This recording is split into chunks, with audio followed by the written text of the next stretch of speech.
Now, counter-terrorism officers have been called in to look at death threats sent to public figures from neo-Nazi groups that has been banned in Britain. The messages and letters threaten to kill them and their families. And really worryingly, the number of hate crime cases is rising rapidly. So the latest figures show that they went up by just over a quarter in the year to 2022. That is the biggest rise in 5 years. By far the most, 70%, were racially motivated crimes, and the biggest increase was for crimes against transgender people, up more than 50% on the previous year. So, is Britain becoming a more hateful, hate-filled nation? Joining us now is author, lawyer and activist Dr. Shola Mos-Shogbamamoo and broadcaster India Willoughby, who have been subjected to menacing letters and death threats, like you won't really believe, actually.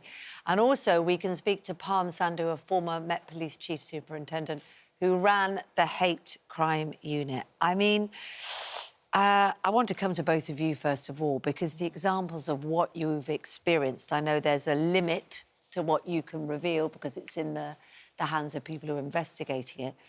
But it shocked me, it shocked both of us to the core. Shola, starting with you, what have you experienced that you can tell us about?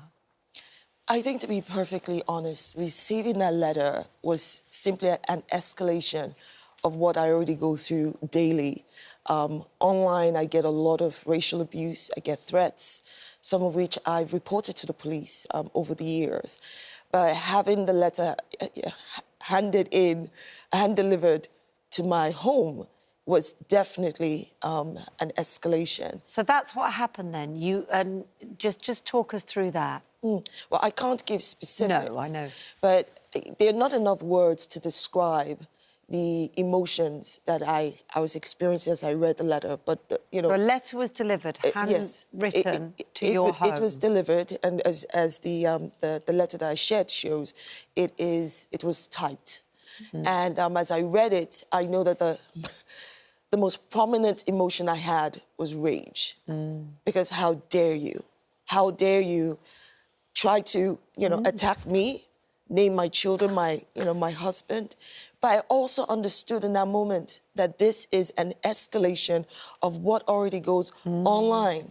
And, a lot of Black voices like myself, we experience the what I would call the lynching of our reputation, of our persons, or of our characters. And this takes place all the time. So the language that's in the letter, which shocked many people, did not surprise me because I get all that language all the time.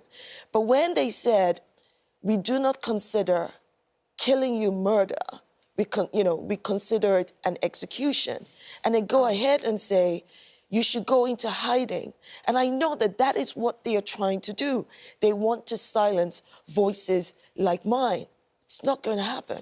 Just terrific reading that, and for you and your family to have to go through it, to explain it to your children, Shola. I can't imagine how difficult that was, and it's an ongoing process for all of you. India, I mean, I'm sure you were shocked by what Shola experienced, but equally you have faced similar issues, haven't you? Yeah, absolutely, and I'd echo what you've just said there about hate crime generally, facing it every day. That's become my normal life over the last 3 or 4 years, and you're quoting the figures there of the rise in hate crime, and for me, obviously, the trans crime, that's quadrupled in 4 years, and it's rocketed again 50% this last year, and it's just become so toxic, it's horrible. I feel like this government have put a target on my back. I belong to 0.2% of the population, which is like literally nothing at all. I feel hunted now. Every story that appears in the British media is about trans people being a threat to women and children, which is ridiculous. And they're treating me as if I'm a criminal or a disease. And so when you have that rhetoric, I just want to say, Ben, if you have that rhetoric, 1,000 stories per month on trans people, exclusively hostile, you're going to get a reaction, because it's all very well having a civilised debate in a philosophical sense about, women and trans people in a studio, but that feeds down onto the street where you have really thuggish, ignorant people who don't pick up on the subtleties. I think what Shephard was saying, and I know this is the case for you as well, opening your social media each morning, you kind of get used to it. I mean, you become a little bit numb to it. It's not a pleasant experience, but you've had it before. But the letter through the door, a personally delivered letter that has threats on it, is something very different as well. That feels far more menacing because the implication is they know exactly how to get you. Well, the difference is, like Shola, sadly, I've had death threats online before, but they're normally from Bob697, and you can brush them off and think it's just somebody saying something stupid in a moment of anger. But the difference is with these letters, there's obviously been a degree of effort and time and thought put into them. They've both been hand-delivered. They're not template letters. They're both very specific. Shola's is obviously centred around race. That in itself is and mine's around the trans issue. But I think the trans community, we just don't feel heard. I mean, obviously, we're in this together now. But, you know, like yesterday, this story was covered about the letters. I looked at a package on a national news station, and the package was 2 minutes 40 long, and 6 seconds were devoted to the trans letter, which I'm not detracting from either side, because, as I say, we are both in it together, and it's both abhorrent. But the trans community side of it, we just feel it's dismissed and not taken seriously. I think that there's definitely a common struggle here, because we're talking about hate. But I need people to understand that this issue around racism, OK, it's not because racism is on the rise. No. This is what systemic racism looks like in the United Kingdom. It's just been recorded and filmed now. It's being brought straight to your, to your television, and it's being camouflaged as freedom of speech. I remember the first time I got called race beta was on national television, and I noticed the trend immediately online that people picked up on that, because we have broadcasters, high-profile names, including TV networks, that enable these kind of attacks against black voices like myself. So when we come out and speak out against systemic racism, when we speak the truth, when we try to help people in understanding what the truth is, that systemic racism is rooted in white supremacy and the ideology of whiteness. This is how it works. Oh, no, Dr. Shola hates white people. Dr. Shola is anti-white. Really? Simply because I'm telling you what is there. Or they accuse us of stirring, division. I'm like, how can I stir division when the division was right there and all I'm doing is pointing at it and explaining it to you? See, each time, and I'm sure India feels the same, each time I do a TV appearance, so like one of my recent coverages was on the Tyree Nichols case, the case of the 5 black, US policemen beating out a black man to death. And here I am explaining how this is rooted in systemic racism, white supremacy. Now, ignorant people out there immediately just went to go, but it's 5 black men. People, it's 5 black police officers who beat down a black man in the presence of live witnesses on live camera in the authority as police. As though the only way they can accept that happening is if it was a white police officer doing it. So I'm not... What shocks me is that people were surprised that 5 black police officers could do that. And when I stood there and explained what it was, online, you had all these high-profile people immediately taking that and using it to attack me. And that gets echoed. That and then the hate goes on and on and on. Absolutely. So, Palm, you ran the hate crime unit. What did you see? I mean, these figures are shocking, but you fear they could be worse. I believe that the figures are actually worse than what we're discussing now, because not everybody reports it, and it may start off with like minor name calling, a little push or a shove, and people don't always go to the police with that. And it's when that behaviour escalates, and as has been talked about here, that behaviour will escalate, and that's when people will go to the police and actually report it.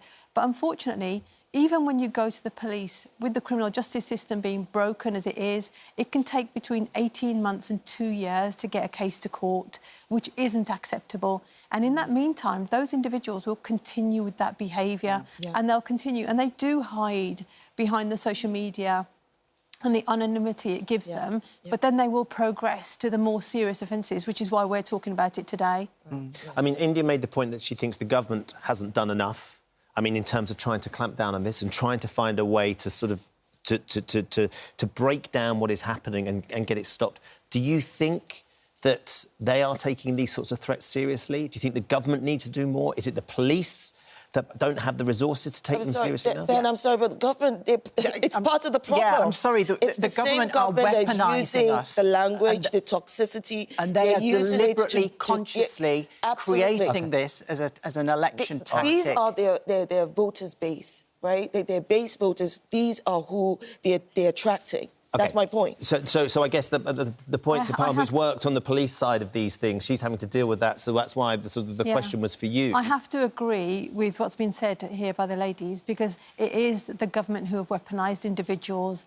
There's been a lack of investment in the criminal justice system so that you can't get people to court, you can't convict them, and the rhetoric is always against the victim. And recently we have heard very senior government officials talking negatively about anybody of difference. And when we talk about difference, you know, people who are racist, homophobic, who hate transgender people, they don't have just one hate. They hate everyone who is different. And that's where the rhetoric comes in. Well, the Home Office has told us that hate crime is a scourge on communities across the country. It does not reflect the values and modern They're creating it. I want my life back. I just want my life back. The toxicity that the Home Office... Let's just finish the statement and then you can reply. I'm just going to give them their point. Yeah, while the rise in cases is largely driven by improvements in police recording, these are serious crimes and we expect the police to fully investigate these hateful attacks and make sure the cowards who commit them feel the full force of the law. One question, do you think the threats are credible?